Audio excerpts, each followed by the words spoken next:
Hey guys, welcome back to Flat Creek Outdoors. I'm Phil, and today we're going to be doing some more splitting with my new Wolf Ridge splitter. I checked the hour meter before I started. It was at 7.3, and when I finished it was at 8. I didn't actually time what we did, but based on the hour meter alone, that was well less than an hour's worth of splitting. And I've got a pretty large pile here. Move out of the way, you can just see the top of it there. And I kind of judge after I split some wood based on my steps. I can do about a 3-foot step, and that's 3 steps across. So that pile is at least 9 feet across at the bottom, and I don't know how much wood it is, but we'll stack it up in a little while and figure that out. But it's at least probably a third and approaching maybe a half a cord, and good amount of wood. I'm really pleased with that. Today was the first time that I used the 6-way wedge exclusively, and some of these rounds were pretty big, so you'll want to check out how this thing does with these big rounds and the 6-way wedge. And then after we split for a little while, I'll take a break and I'll ask you a couple questions here, because I think I might have discovered something that might be cause for concern. As you know, I keep my equipment outside here and I don't want this equipment to age prematurely, so I'm trying to take some steps to prevent that. But I observed something today that kind of raised some red flags, and I want to ask you guys about it. I think we'll do a little bit of 6-way wedge work today.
So the channel's growing. There's lots of new subscribers. Thank you guys for following along. YouTube shows us lots of data in the back end, and one of those is the percentage of viewers to subscribers, or subscribers to views, or something like that.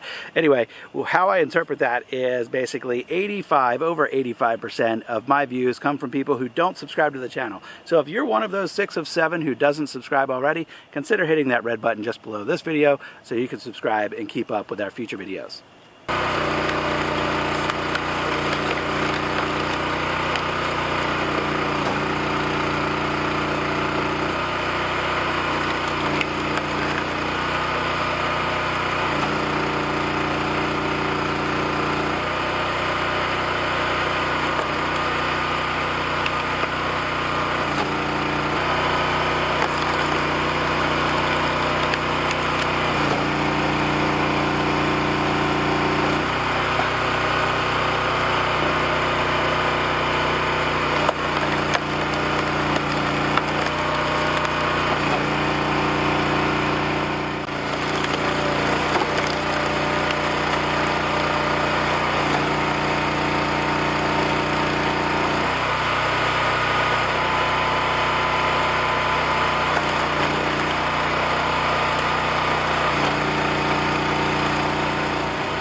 I've made some contacts recently on getting some wood here on the property from some tree service companies and some guys who clear land. So hopefully some of that starts to show up here real soon. We'll have a lot more inventory.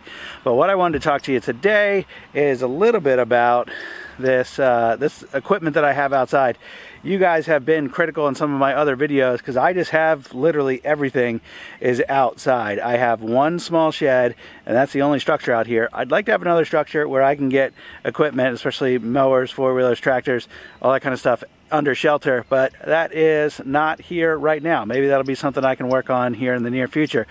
But I have this machine, because it's my latest acquisition, under a heavy tarp. This is the first piece of equipment I have consistently tarped, but I noticed something about keeping this under a tarp I wanted to share with you guys. Well, this might actually be just as bad, if not worse, than letting the equipment sit out in the weather. What I've noticed here is that under tarp, we just got rain the other day, the sun came out today, so obviously there's plenty of moisture on the ground, and with that tarp heating up in the sunlight, there is loads of moisture on all of this equipment. So everything is just covered in a wet film. That's gotta be just as corrosive, just as bad as sitting out in the rain.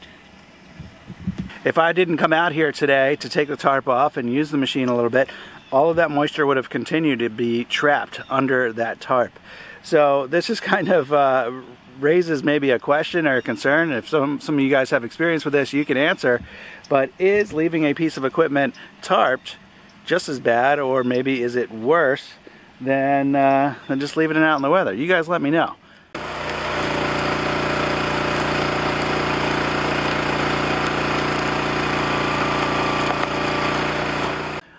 All that wood right there needs to get stacked right there. I'm going to work on that, but I'm going to shut the camera off. Thanks for spending a little bit of time with me, guys. I appreciate it.